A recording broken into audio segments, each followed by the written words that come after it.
bash and so on, you may already have seen sort of something that comes with most Unix Linux operating systems, which is some standard. So if I want to know what options I have, I'm always going to run that kind of thing. Yeah, docker run -- help. Yeah, and that's usually a way to find information on any Unix tool, and partly why I love Linux. Okay, and you can do quite a lot. So these are all options that come with the run command.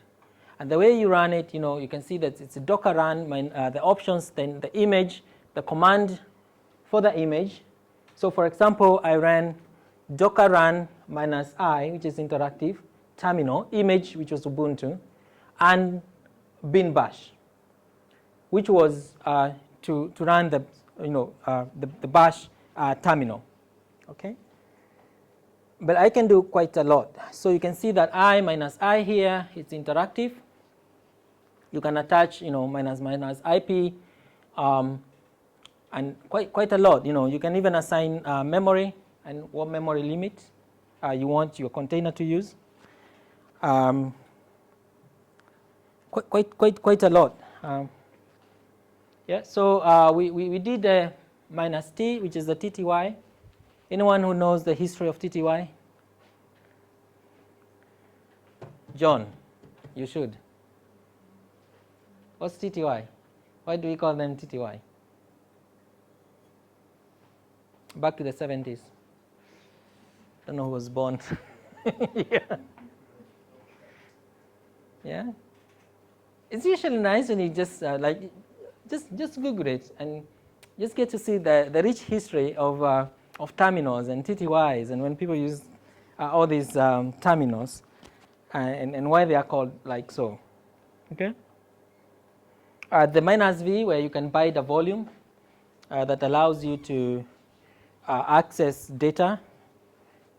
Yeah. And if you just run docker by itself, I think you can see the sub commands, right? And it's quite a lot, and they all been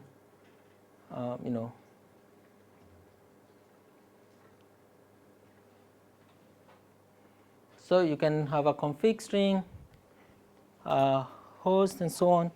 I think the key ones are the management, configs, and then they group them to specific commands: attach, build, copying, and removing, renaming, restarting containers, and so on and so forth. And if you want to know, for example, the options for -rm, it's sort of standard. Okay. Right. So the role of this was to introduce us to containers and Docker. And I don't know whether I've succeeded in there, whether we are now conversant. In the morning, we looked at one abstraction, which was Coda. We moved a notch higher to look at containers, right, where we can now build different images on different operating systems. We've seen how to do that, how to run a command, how to stop, how to attach and reattach and delete those containers. Okay, and yeah, I want to talk a little bit about volumes, but maybe I'll do that tomorrow. Is that okay?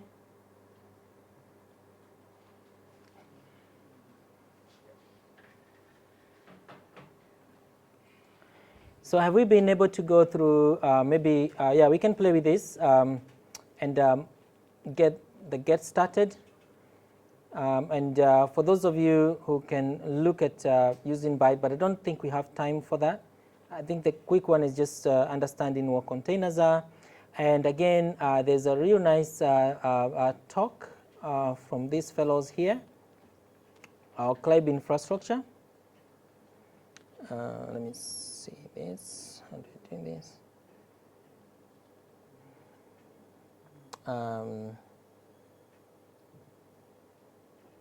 the variant use of containers. Yes, that's it. Okay. So there's a bit more here. This is a really nice tutorial, again from the fellows at CLIBE. Again, introducing us to a lot more.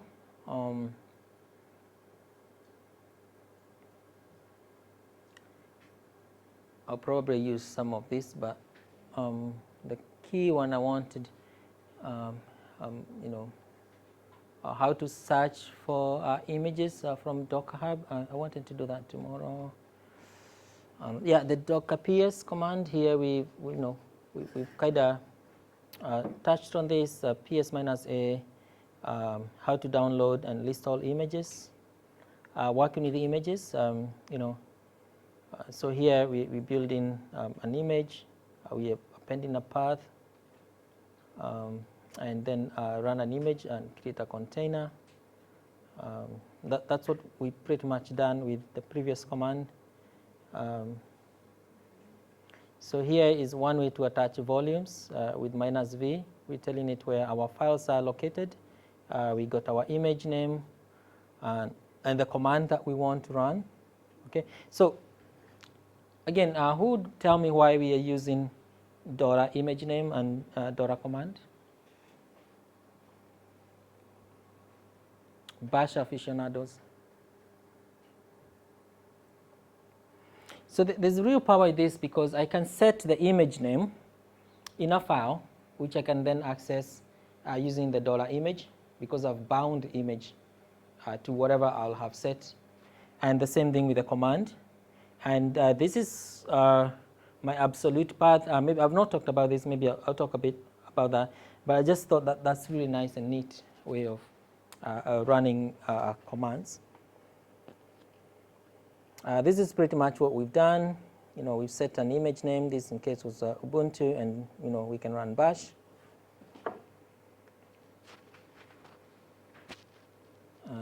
Yeah, we've done the top. Yeah, we've done that.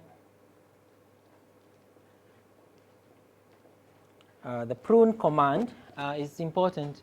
Davis, you had like 20 images in your, so if you want to get rid of all of them, you call the prune command and it'll delete all those images for you.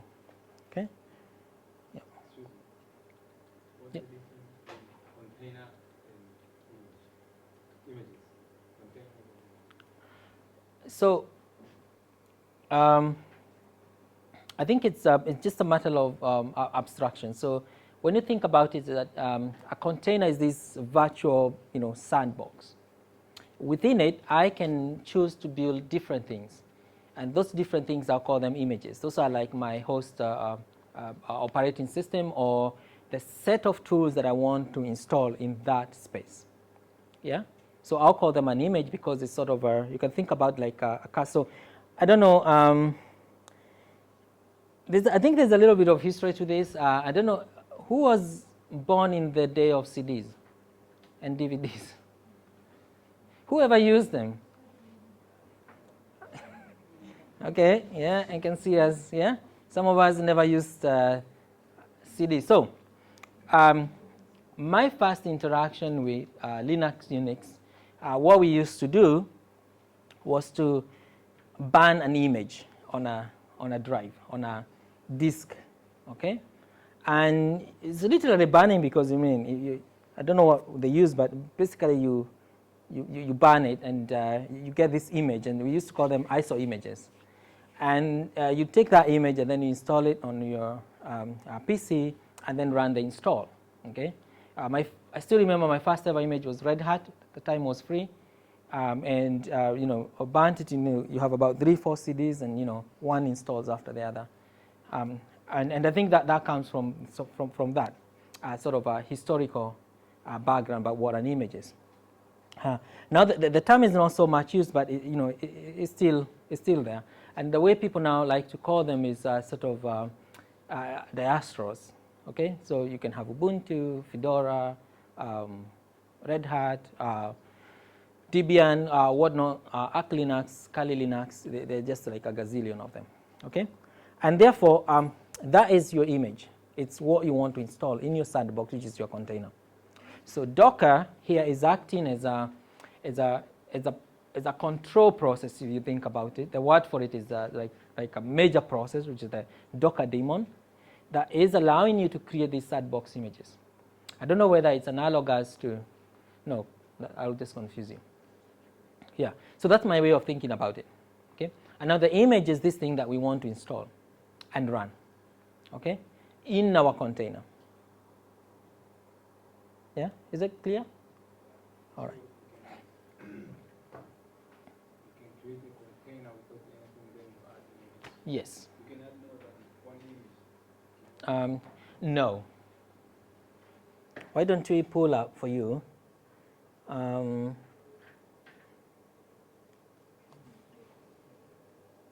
The proper definition, which is right there. Image is a read-only template with instruction for creating a Docker container. Often an image is based on another image with some additional customization. For example, you may build an image which is based on Ubuntu, installs the Apache web server on your application, as well as configuration details you need to make your application run. You might create your own image, or you might use those created by others and published. You can create a Docker file with a simple syntax for defining your image and how to run it. And this is part of what makes images so lightweight, small, fast when compared to other virtualization technologies. Quite a mouthful. Essentially, it's saying that you can create an image, which is this sort of precast read-only template, and it will be based on another image. And I was trying to refer you to how that terminology came about, where you'd have images based on different operating systems, and you don't want to install everything on it. Okay, so and therefore you're going only to install what you need. And for this case here, they're giving an example of just a web server. So here somebody wants to create a container, maybe to run a web page. Okay, and the beauty with this container, particularly when you run web pages like this, is that they are very isolated and they don't have access to the base operating system, which makes them really secure. Yeah, because with websites, you always release them out to the world, and people find clever ways to get into your system through your website, particularly if it's running on Apache and you've not hardened your operating system and you've not seriously thought about security of your server. Okay, but with Docker, they only will end up at the Docker container. And if you think that image is compromised, you can always get rid of it. Okay? Yeah. And a container here, they say it's a runnable instance of an image. I think that's real. That's it. Don't even read the rest. Okay? That's it. Just that sentence. Yeah. So if I understand quite well, the container is the instance. Mm-hmm. And the image is what you have kept running. Yeah.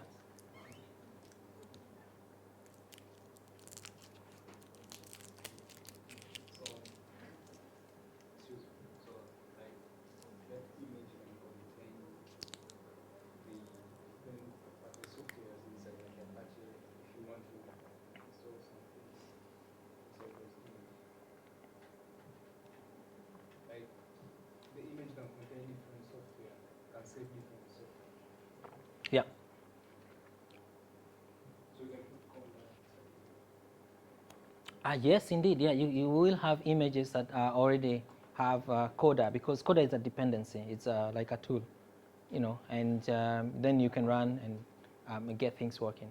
So you just install these specific tools. So anyone who's worked long in bioinformatics, you also realize that like the Debian operating system is widely used, in particular Ubuntu. And often I've seen tools where the only installation that's available is only for Ubuntu. Here we run CentOS, and partly because CentOS is really stable. And it used to be that CentOS was just a stripped-down version of Red Hat Linux. and Red Hat Linux is commercial.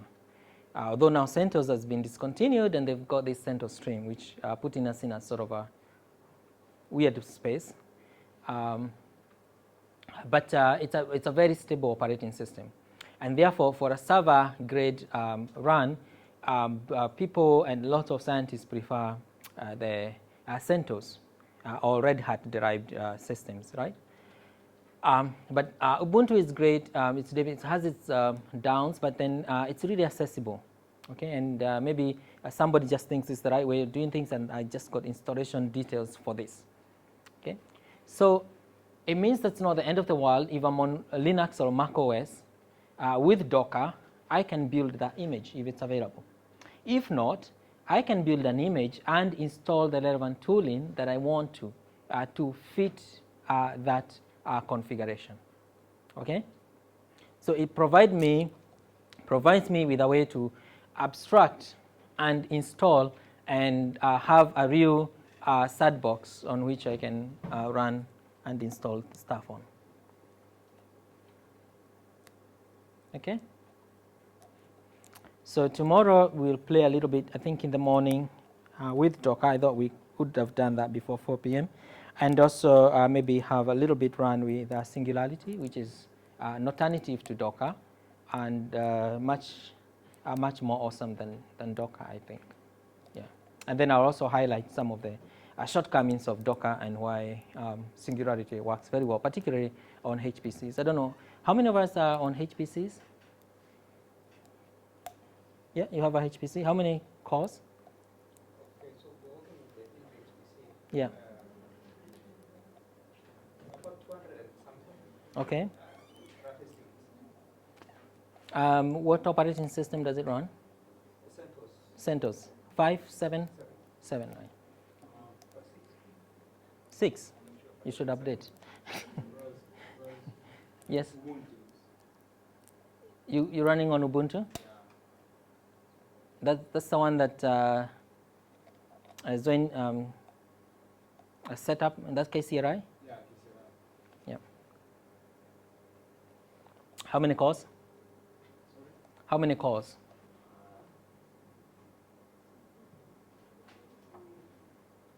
We did some upgrades, and I don't remember them very well. We can try to do them. Ask Marco. Yeah, I'll ask him. Maybe just a question. So with container images, most of the times you see the GUI.io intersource of this. What's that? The GUI.io. Yeah, GUI. Yeah, so why that repository particularly? Why usually that one that you usually get the images from?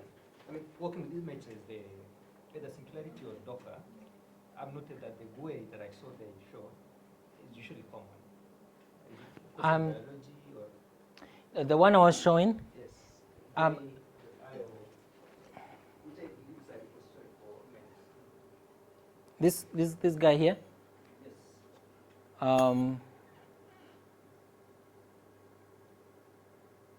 This one here. You mean this GUI?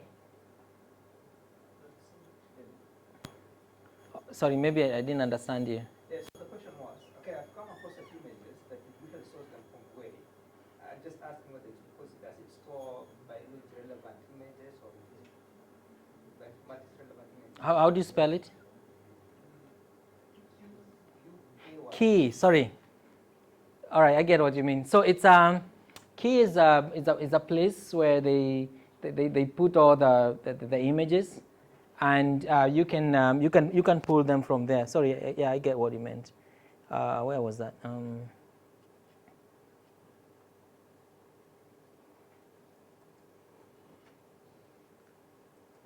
I think on here, this guy here has one. I think I'm just gonna pull this one up.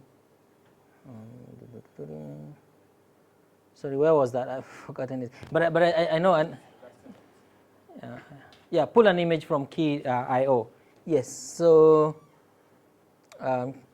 Key.io is sort of a hub. So if you remember that image that I showed you, Um,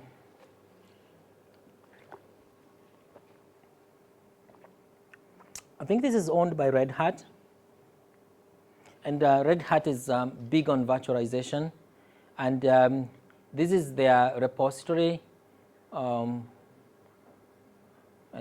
we're currently facing technical challenges. Okay, fine. Welcome to Key Tutorial. X-Pro. Yeah, so they got their registry here. And they got tons of images that you can pull from the registry. So if you remember, I had this nice image that I borrowed from Docker. So if you go to the space here, is that you got the Docker registry. I think that has to be discontinued if I'm not wrong. Yeah, it's still available. Yeah, okay. Yeah, but you have this ability to pull images from here. I think John, you're gonna tell us about Nextflow Tower, or maybe not. You're gonna pull like workflows where people are able to share them and curate. And I think that borrows heavily from this sort of approach where you get something running, and you have a mechanism through which you set up these virtual environments, and how you share these virtual environments on from a registry, okay, where it's hosted by a company that either has lots of money or a community platform, and they are able to then source them and make them available to the end users. Yeah. It also means that I think you can create your own local registries, and a lot of companies and institutions do that. You just provision somewhere within your system where you can share this. It would be nice. I mean, I'm just thinking, like within bioinformatics, if you're in a large organization, you got students and so on, and people doing different things. They can share the images so that when somebody else needs the same, you don't have to reinvent the wheel by setting up something similar. You can simply pull those images and run the workflow. So if Guldeep is set up her rabies analysis and phylogenomics, and I want to do similar, and she's already done it, if she uses Docker to set up all her workflow, she can share that. And if I want to do the same, I really don't have to struggle installing all the tools and all the commands and so on. I'm just pull them and I run it. And if she writes her stuff in SnakeMake or Nextflow, it's even easier because it's all Docker, all the setup, SnakeMake, pull the images, run the analysis, easy peasy. We save on carbon footprint indirectly, don't we? Yeah. Okay, it's 6 minutes to 4. I see that I've sort of, I think I was a bit too ambitious with the workflow, with the program that I did, but also I have had to make some adjustments in absence of Phil, but hopefully not too much. So I've not yet also started late. So I think tomorrow we'll need to catch up a little bit. Yeah, we've covered this, and we've seen how to run Docker, build Docker containers. Maybe we'll cover a bit on modifying, and then a bit of Singularity, and then we'll have a little bit of a talk on Git and workflows, and then we'll talk a little bit about file organization. This is really important as a preamble to our day 3, where we're gonna delve into workflows. Yeah, so these workflows depend on all what we're doing today. So without this sort of background, it becomes really difficult to delve into workflows. Yeah.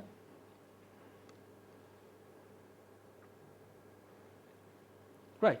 So yeah, we call it a wrap. Many thanks. See you tomorrow.